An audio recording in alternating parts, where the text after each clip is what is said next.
नमस्कार दोस्तों, आपका स्वागत है हमारे YouTube चैनल कंटस्ट इलेक्ट्रिकल में। दोस्तों, आज के इस वीडियो में हम मैथ के टॉपिक बोर्डमास रूल का अध्ययन करेंगे। तो जल्दी से वीडियो को लाइक, चैनल को सब्सक्राइब कर दीजिए। वीडियो को स्टार्ट करते हैं। तो बोर्डमास रूल में बोर्डमास शब्द 6 अक्षरों से मिलकर बना है, जो BODMAS हैं। बोर्डमास शब्द में B का मतलब होता है ब्रैकेट, जिसे हिंदी में कोष्टक कहा जाता है। कोष्टक में सबसे पहले छोटे कोष्टक को हल किया जाता है, उसके बाद मझले कोष्टक को हल किया जाता है और उसके बाद में बड़े कोष्टक को हल किया जाता है। कोष्टक को हल करने के बाद आता है ओ का मतलब होता है ओप, या फिर जिसे हिंदी में का भी कहा जाता है।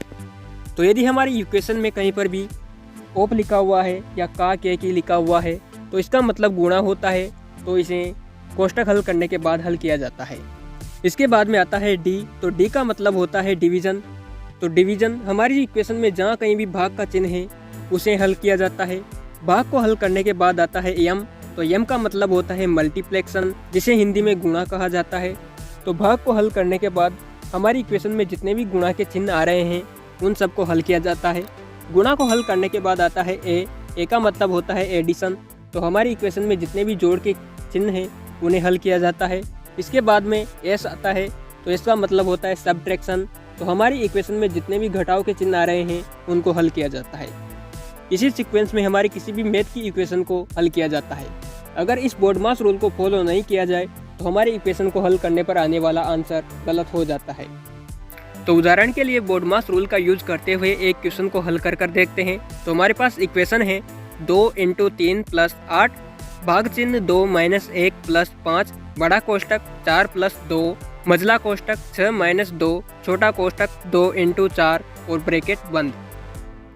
तो इस इक्वेशन में सबसे पहले हम छोटे कोष्टक को हल करेंगे। तो छोटे कोष्टक में 2 × 4 लिखा हुआ है, तो सबसे पहले इसे हल करेंगे। तो इसे हल करने पर हमारे पास इक्वेशन आती है जिसमें 2 को 4 से गुणा करने पर 8 हो जाता है। बाकी इक्वेशन को ऐसा का ऐसा ही उतार देंगे। तो हमने इक्वेशन को ऐसा का ऐसा ही उतार दिया। 2 × 3 + 8 भाग चिन्ह 2 - 1 + 5 बड़ा कोष्टक 4 + 2 मझला कोष्टक 6 - 2 और छोटे कोष्टक के अंदर की संख्या को आपस में मल्टीप्लाई करके 8 लिख दिया। छोटे कोष्टक को हल करने के लिए छोटे कोष्टक के बाहर जो संख्या है, अर्थात यहाँ पर 2 है, तो इस 2 को 8 से मल्टीप्लाई करके छोटे कोष्टक को हल करेंगे। तो आगे हल करने के लिए 2 को 8 से मल्टीप्लाई कर देंगे, अर्थात इक्वेशन को बाकी को पूरी की पूरी ऐसी कैसी उतार देंगे। तो हमने इक्वेशन को उतार दिया 2 × 3 + 8 / 2 -1 + 5 बड़ा कोष्टक 4 + 2 6 -2 को 8 से मल्टीप्लाई करके यहाँ पर 16 लिख दिया। अब हमारे पास छोटा कोष्टक हल हो चुका है। तो इसके बाद में हम मझले कोष्टक को हल करेंगे। तो इसमें मझले कोष्टक के अंदर 6 - 16 आ रहा है, तो इसे हल करेंगे। तो इसे हल करने पर हमारे पास अगली इक्वेशन आती है 2 × 3 + 8 भाग चिन्ह 2 - 1 + 5 बड़ा कोष्टक 4 + 2। यहाँ पर मझले कोष्टक के अंदर 6 में से 16 को घटाकर लिखेंगे तो -10 आ जाएगा। अब इस मझले कोष्टक को हल करने के लिए इस मझले कोष्टक के अंदर की संख्या को इस कोष्टक के बाहर की संख्या से मल्टीप्लाई करेंगे। तो इसमें -10 को 2 से गुणा करके लिखेंगे। तो अगली इक्वेशन आती है हमारे पास 2 × 3 + 8 भाग चिन्ह 2 - 1 + 5 बड़ा कोष्टक 4।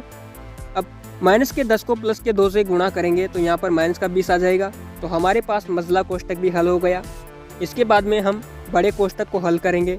तो बड़े कोष्टक के अंदर 4 - 20 है, तो इसे हल करने पर अगली इक्वेशन आती है 2 × 3 + 8 भाग चिन्ह 2 - 1 + 5 और 4 में से 20 घटाएंगे तो -16 आ जाएगा। अब इस बड़े कोष्टक को हल करने के लिए इस -16 को इस कोष्टक के बाहर की संख्या 5 से गुणा कर देंगे। तो इसे हल करने पर हमारे पास अगली इक्वेशन आती है 2 × 3 + 8 भाग चिन्ह 2 - 1 और -80, क्योंकि 5 को -16 से गुणा करेंगे तो 80 आ जाएगा। अब हमने इस इक्वेशन में सारे के सारे कोष्टक हल कर लिए हैं। कोष्टक हल करने के बाद में ओप को हल किया जाता है, लेकिन इस इक्वेशन में कहीं पर भी ओप नहीं है। तो इसके बाद में डिवीजन को हल किया जाता है। तो इस इक्वेशन में भाग का चिन्ह आ रहा है, तो हम इस भाग को हल करेंगे। तो भाग को हल करने के बाद हमारे पास इक्वेशन आती है 2 × 3 + 8 में 2 का भाग देंगे तो 4 आ जाएगा। -1 -80 ऐसा का ऐसा उतार देंगे। अब भाग को हल करने के बाद में गुणा को हल किया जाता है। तो इक्वेशन में हम गुणा को हल करेंगे। तो गुणा का चिन्ह है 2 × 3, तो इसे हल करेंगे तो 2 को 3 से गुणा करने पर 6 आ जाएगा। बाकी इक्वेशन को ऐसा का ऐसा उतार देंगे तो +4 -1 -80 हमने ऐसा का ऐसा उतार दिया। इसके बाद में जोड़ को हल किया जाता है। तो जोड़ को हल करेंगे तो 6 + 4 ये जोड़ की संख्या है, तो इनको जोड़ेंगे तो इसे हल करने पर हमारे पास आता है 6 + 4 = 10। बाकी की इक्वेशन ऐसी की ऐसी उतार देंगे तो -1 -80 हमने ऐसा का ऐसा उतार दिया। इसके बाद में माइनस को हल करने के लिए माइनस की संख्याएं आपस में जुड़ जाती है। तो माइनस के 80 और -1 को जोड़कर माइनस का 81 हो जाएगा। तो इसे आगे हल करेंगे तो 10 - 81 हो जाएगा और प्लस के 10 में से माइनस के 81 घटाने पर माइनस का 71 हमारा आंसर आ जाएगा। तो उम्मीद है आपको ये वीडियो पसंद आया होगा। तो वीडियो पसंद आए तो वीडियो को लाइक करें, दोस्तों के साथ शेयर करें